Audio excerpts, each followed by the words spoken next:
안녕하세요. 절제함 속에서 수준 높은 찬양을 아주 감사합니다. 기도하겠습니다. 은혜로우신 아버지 하나님, 예배하길 원합니다. 성령 하나님께서 함께 하시고 또 레이기 말씀이 우리 가운데 역사할 수 있도록 도와주옵소서. 성령님께서 이 예배를 받으시고 축복하여 주옵소서. 예수님의 이름으로 기도합니다. 아멘. 우리가 레이기 말씀을 공부하면서 계속해서 듣는 단어가 무엇입니까? 거룩이죠. 그리고 그 거룩은 추상적인 것이 아니라 우리의 삶 속에서 구체적으로 실제적으로 나타나는 겁니다. 그런데 우리가 삶 속에서 그 거룩이 여러 모양으로 도전을 받습니다. 다시 말해서 거룩하게 산다는 일이 만만하지 않습니다. 지난주에 우리는 밥상에 대한 거룩에 대해서, 구별에 대해서 배웠죠. 오늘은 무엇을 가르칩니까? 첫째, 출산으로부터의 깨끗함. 여호와 하나님께서 목자 모세를 통해서 그 백성이 거룩을 실천하도록 가르칩니다. 여인이 임신하여 아들을 낳으면 일주일 동안 부정합니다. 산모는 33일을 지내야 깨끗합니다. 여인이 딸을 낳으면 2주 동안 부정한데 66일 동안 지내야 깨끗해집니다. 아들을 낳을 때보다 2배나 더 부정의 기간이 있습니다. 그 이유를 성경은 말하지 않습니다. 그래서 여러 가지 설이 있는데 그것은 다 설일 뿐입니다. 정답은 모른다는 겁니다. 우리가 알아야 할 것은 무엇입니까? 왜 아들이나 딸을 낳은 엄마가 부정하냐는 겁니다. 하나님은 사람을 지으시고 이렇게 복을 주시면서 말씀하시지 않았습니까? 너희는 생육하며 번성하라. 그러므로 아이를 낳는 일은 하나님의 특별한 복입니다. 오히려 아이를 낳지 못하는 것이 문제이죠. 여성이 이처럼 하나님이 원하시는 바를 행했는데도 불구하고 왜 부정한 겁니까? 여자를 부정하게 만든 것은 출산 자체가 아닙니다. 태어난 아기가 부정한 것도 아닙니다. 부정은 아이를 낳을 때 나오는 분비물, 피 때문입니다. 그래서 그것을 월경하는 것과 같이 여긴다고 말합니다. 피가 왜 부정합니까? 피를 흘리는 몸은 완전하지 못하고 건강하지 못한 상태를 가리킵니다. 완전하지 못하고 건강하지 못한 몸은 구약시대 때는 부정한 것으로 여겼습니다. 그리고 그 부정한 사람은 무엇보다도 성소에 들어갈 수가 없습니다. 하나님께 제사하는 그 의식에 참여할 수가 없었던 것이죠. 부정한 사람은 정결하는 기간을 가져야 합니다. 다시 말해서 피가 깨끗해지는 어떤 일정 기간의 과정이 필요한 것이죠.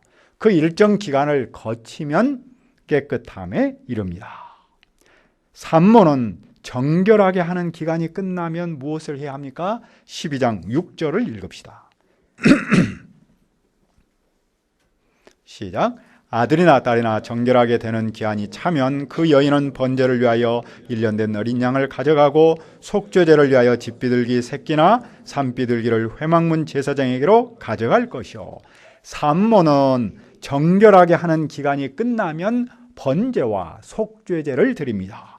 번제는 자녀를 출산하게 해준 하나님께 감사하고 또 그 하나님의 감사의 은혜를 덧입고 하나님께 헌신하겠다는 약속의 표현입니다. 한편 속죄제는 부정한 상태에서 정결하게 하는 제의적 과정입니다. 산모가 속죄제를 드리는 것은 죄를 지어서가 아니라 피를 흘렸기 때문입니다. 제사를 지낸 후의 결과는 무엇입니까? 7절도 읽읍시다. 시작. 제사장은 그것을 여호와 앞에 드려서 그 여인을 위하여 속죄할지니 그리하면 사녀리 깨끗하리라. 이는 아들이나 딸을 생산한 여인에게 대한 규례니라.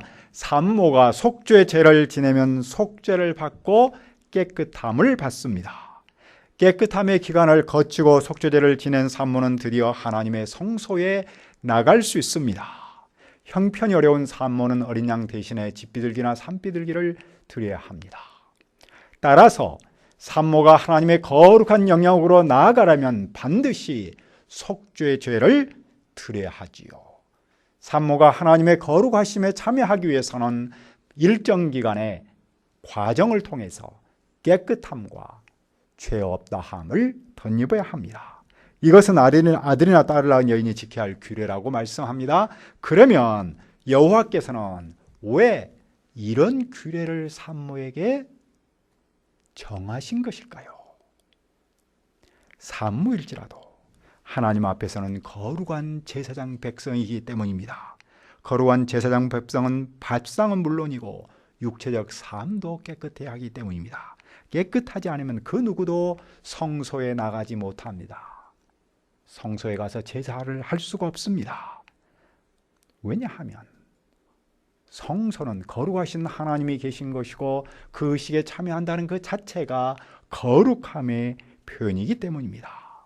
성소에 제사 의식에 참여하는 이런 거룩한 백성에게 있어서는 그만큼 선택사항이 아니라 필수, 절대적인 일이기 때문입니다. 그것은 생명이 필수인 것처럼 제사 의식에 참여하는 것은 그만큼 중요하고 절대성을 갖는다는 뜻입니다. 오늘 우리는 산모의 부정을 어떻게 적용해야 합니까? 우리는 레위기의 제사의식을 오늘의 예배의식으로 직접 적용하면 안 됩니다. 레위기의 제사의식은 하나님 나라 하늘 성소의 그림자입니다. 반면 우리의 예배의식은 하늘 성소를 대변한다기보다는 다만 상징하고 있을 뿐입니다. 따라서 부정한 산모가 제사에 참여하지 못하는 것은 하늘 성소에 참여하지 못함을 뜻합니다. 구약의 성소 제사는 하나님 나라를 그대로 축소해서 보여주는 것이었기 때문입니다. 그래서 부정한 사람이 그 제사에 참여하지 못하는 것은 하나님 나라에 갈 수 없음을 보여줍니다. 요한계시록 21장 27절은 이렇게 말씀합니다. 무엇이든지 속된 것이나 가증한 일 또는 거짓말하는 자는 결코 하나님 나라에 가지 못할 것이니라. 오직 어린 양의 생명책에 기록된 자들만 들어가리라. 하지만 오늘 우리의 예배의식에는 부정한 사람이 참여할 수 있습니다. 어떤 산모도 다 참여할 수 있습니다. 오히려 부정한 사람이 예배 참여를 통해서 깨끗한 사람으로 바뀝니다. 그 후에 하늘 성소로 들어갑니다. 우리가 영광스러운 주님이 계신 하늘 성소에 들어가려면 존재가 변해야 합니다. 더러운 존재에서 깨끗한 존재로 바뀌어야 합니다. 그런 과정이 곧 오늘의 우리 예배에 참여하는 거라고 할 수 있겠죠. 왜냐하면 하늘 성소에는 어떤 질병도 없고 타락도 없고 육체의 결함도 없고 아픔도 없고 출생도 부정한 것도 없습니다. 따라서 오직 정결한 사람만이 들어갈 수 있는 것이겠죠. 어떻게 우리는 정결할 수 있습니까? 예수 그리스도의 십자가 부활을 믿음으로 정결해집니다. 예수님은 우리의 더러움을 십자가에서 짊어지시고 피를 흘려 돌아가셨습니다. 우리의 육체적 더러움과 질병까지도 우리 주님께서 십자가에서 다 짊어지셨습니다. 따라서 그분을 믿는 자는 그 존재가 변화되어서 하늘 성소에 이릅니다. 고린도전서 15장 52절과 53절은 말씀합니다. 나팔 소리가 나매 죽은 자들이 썩지 아니할 것으로 다시 살아나고 우리도 변화되리라. 이 썩을 것이 반드시 썩지 아니할 것을 입겠고 이 죽을 것이 죽지 아니함을 입으리라. 이것이 하늘 성소의 모습이고 당시 구약의 성소의 모습입니다. 둘째, 병으로부터의 깨끗함. 당시에는 피부병이 많았는데 종교적으로 부정한 악성 피부병에 관해서 가르칩니다. 그중 하나가 나병인데 1868년 노르웨이 의학자 한센이 나병의 세균을 발견한 후에는 한센병으로 부릅니다. 세균이 피부로 침입해서 계속 터지는 종류와 세균이 신경으로 침입해서 손과 발에 종기를 일으켜서 손가락과 발가락이 썩어 문드러지는 두 종류의 나병이 있다는군요.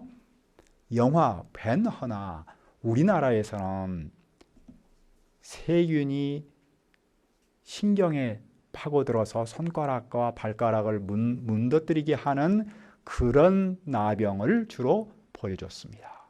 그러나 레이기에서 말하는 나병은 주로 악성 피부병, 즉 비늘처럼 피부가 벗겨지는 그런 피부병을 말합니다. 이런 병이 생기면 어떻게 합니까? 그 사람을 제사장에게로 데려가야 합니다. 제사장은 그 환자의 상태를 따라서 부정하다, 정하다라고 선언합니다. 제사장이 그 사람을 검진하는 목적은 치료하기 위함이 아니라 제사의식에 참여할 수 있는지 없는지를 결정하는 데 있습니다. 제사장의 검진은 전염성 있는 질병의 확인이 아니라 의식적 오염에 초점을 맞춥니다. 만일 부정하다라고 판결하면 그 환자를 일주일 동안 격리합니다. 그 사람이 일주일 동안 성소에 들어가지 못합니다. 일주일이 지난 후에 다시 점검했는데도 불구하고 계속해서 상태가 나쁘면 계속해서 격리합니다. 그러나 상태가 좋으면 정하다라고 선언합니다. 제사장은 나름의 기론을 가지고 환자의 상태를 보고 부정하다, 정하다라고 판단합니다. 그 판단에 따라서 환자는 예배에 참석할 수도 있고 참석하지 못할 수도 있습니다. 악성 피부병에 걸리면 하나님이 성결과 맞지 않기 때문입니다. 따라서 성소에 올라갈 수 없고 제의적 공동체에 머물러서도 안 됩니다. 하나님의 백성, 하나님의 공동체, 그리고 하나님의 성소는 거룩하기 때문입니다. 그런 기준은 종기가 생길 때도 같습니다. 피부가 풀에 되었을 때도 제사장이 진찰합니다. 화상의 흉터와 피부병이 비슷하기 때문입니다. 가려움증, 피부에 생긴 어루러기, 머리털이 빠진 곳도 제사장이 살펴야 합니다. 만일 그런 부위에 나병이 생겼다면 제사장 그를 부정하다라고 해야 합니다. 이처럼 제사장은 사람의 병을 진단하고 판결합니다. 제사장으로부터 부정하다라는 선언을 받은 사람은 무엇을 해야 합니까? 13장 45절을 읽읍시다. 13장 45절 시작. 나병 환자는 옷을 찢고 머리를 풀며 윗입술을 가리고 외치기를 부정하다 부정하다 할 것이요.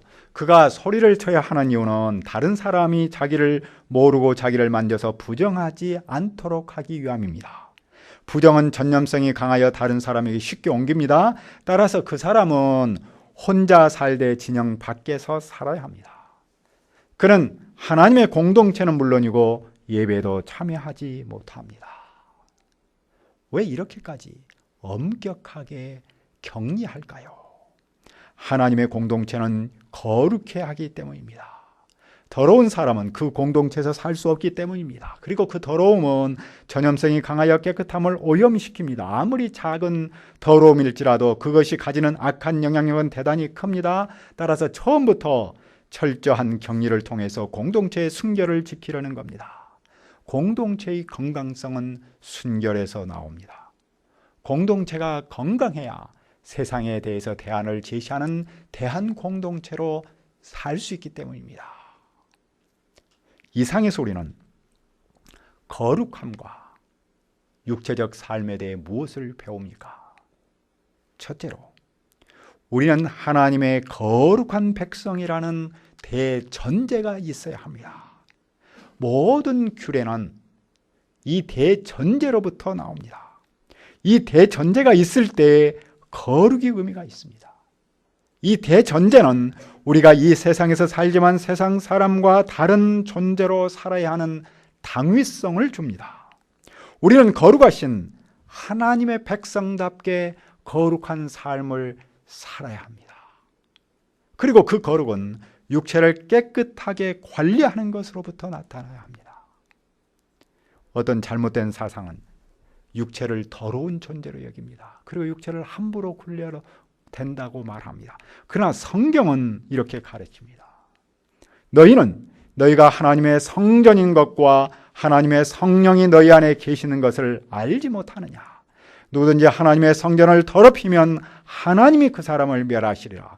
하나님의 성전은 거룩하니 너희도 거룩하니라. 내가 내 몸을 관리하는 것은 거룩한 성전을 관리하는 겁니다. 그것은 하나님의 공동체를 관리하는 것이죠. 한 사람 한 사람이 모여서 하나님의 거룩한 공동체, 교회 공동체를 이루는 것이기 때문입니다. 물론 우리의 육신은 연약합니다. 연약한 육신이기에 늙고 병들 수밖에 없습니다. 우리가 관리한다고 해서 우리의 연약한 육신을 영원토록 완전하게 깨끗하게 할 수는 없습니다. 다만 우리 존재가 거룩한 존재라는 사실을 전제하고 인식하고 최선을 다해 관리하는 것이 중요한 것이겠지요. 둘째로, 우리는 하늘 성소에 들어가야 한다는 대전제가 있어야 합니다. 왜 하나님께서 산모의 부정을 엄격하게 다루시는 겁니까? 왜 산모가 부정의 기간을 거치고 속죄제를 지내야 합니까? 왜 피부병을 앓는 사람이 격리를 당하고 깨끗함을 유지하기 위해서 힘써야 합니까? 그것은 성소에 들어가기 위함입니다. 그들이 성소에 들어가야 한다는 대전제가 있기 때문에 깨끗함을 요구하는 것입니다. 하나님 나라에 가기 위한 것이죠. 거룩한 하나님의 백성에게 하늘 성소에 들어가는 것은 선택이 아니라 필수이기 때문입니다. 그것은 생명이 선택이 아니고 필수인 것과 같은 겁니다. 그런데 오늘 우리의 세상은 물론이고 교회까지 상대주의와 혼합주의의 영향을 받고 있습니다. 상대주의와 혼합주의의 가장 큰 특징 중에 하나를 들자면 그것은 선택과 필수가 섞여 있다는 겁니다. 우선순위가 뒤섞여 있다는 겁니다. 이런 유행가를 알죠? 뭐 어쩌고저쩌고 하는데 거기에 가사가 있어요. 연애는 필수, 결혼은 선택. 이 노래를 부른 분은 나이가 많은 분인데 아주 젊은 청소년도 엄청난 인기를 하고 있다 그래요. 여기에 이혼도 절대적 기준이 아닌 상대적 기준으로 다가왔습니다. 그 유명한 송성 커플이 이혼을 한다고 하니까 아주 언론이 뜨겁습니다. 그도 그럴 것이 결혼 1년 8개월 만에 이혼 조정 신청을 했기 때문이라는군요. 많은 사람이 안타까워하고 있고 태백 시는 테마를 했는데 시 자체가 그냥 흔들릴 정도가 된다 그러네요. 그들의 깊은 속사정을 우리가 어찌 알겠습니까? 많은 아마도 이런 흐름의 한 영향이 아닐까라고 생각을 해봅니다. 한때 우리 중고등학생들에게는 이런 말이 있었어요. 주일에 학원은 필수, 예배는 선택. 그러니까 어른도 이렇게 말하겠죠. 주일에 나들이는 필수, 예배는 선택. 세상은 필수와 선택이 막 뒤죽박죽 섞여 있습니다. 이런 분위기 속에서 우리는 어떻게 합니까? 우리가 중요합니다. 우리에게 하늘 성소는 필수인가 선택인가? 이것이 중요합니다. 레이기는 선택적 사고가 아닌 필수적 사고를 가르칩니다. 하늘 성소에 들어가야 한다는 그 필수, 절대성을 전제하고 그 백성으로 하여금 깨끗함을 강조하고 있는 겁니다. 그러니까 하늘 성소가 전제되지 않고 하나님의 백성이라는 것이 전제되지 않는다면 깨끗함은 아무 의미가 없는 것이겠죠. 마찬가지입니다. 오늘 우리에게 있어서 하나님의 나라, 하나님의 백성이라는 절대성, 필수가 전제할 때만이 깨끗함이라는 것을 말할 수 있지 않겠습니까? 하늘 성소에 가지 않으면 안 된다는 필수적 사고를 전제할 때 육체적 삶까지도 깨끗하게 유지할 수 있는 것입니다. 셋째로, 육체의 깨끗함도 예수님을 믿음으로 관리할 수 있습니다. 레이기 때는 나병 환자를 격리했지만 예수님은 그를 격리하지 않으시고 치유하셨습니다. 예수님은 우리의 모든 병과 연약함을 십자가로 지르고 가셨기 때문입니다. 그분이 채찍에 맞음으로 우리는 나음을 받았습니다. 그분은 당신의 피로 우리를 깨끗하게 하셨습니다. 그러므로 우리는 이 예수님을 믿고 연약한 육신을 관리할 수 있습니다. 이 예수님 안에서 아무리 더러운 사람도 깨끗함을 덧입기 때문입니다. 우리는 왜 오늘 육체를 깨끗하게 해야 합니까? 우리는 거룩한 하나님의 백성이기 때문입니다. 무엇보다 우리는 하늘 성소로 가야 하기 때문입니다. 어떻게 육체를 깨끗하게 할 수 있습니까? 그것은 예수 그리스도를 믿음으로 깨끗함을 덧입습니다. 아멘. 우리는 성경 공부와 예배를 통해서 예수 그리스도를 믿습니다. 예수님께서 나의 죄를 위해 십자가에서 죽으시고 살아나셨다는 사실을 믿습니다. 선택과 필수가 섞여 있는 이 시대에 하늘 성소를 필수로 영접하고 깨끗한 삶을 살기를 기도합니다. 은혜로우신 아버지 하나님, 우리가 예수 그리스도를 믿음으로 말미암아 깨끗함에 이르고 깨끗함을 통해서 하늘의 성소로 들어가야 하는 줄 믿습니다. 우리 시대가 선택과 필수가 뒤섞여 있는 이 혼란한 시대 가운데서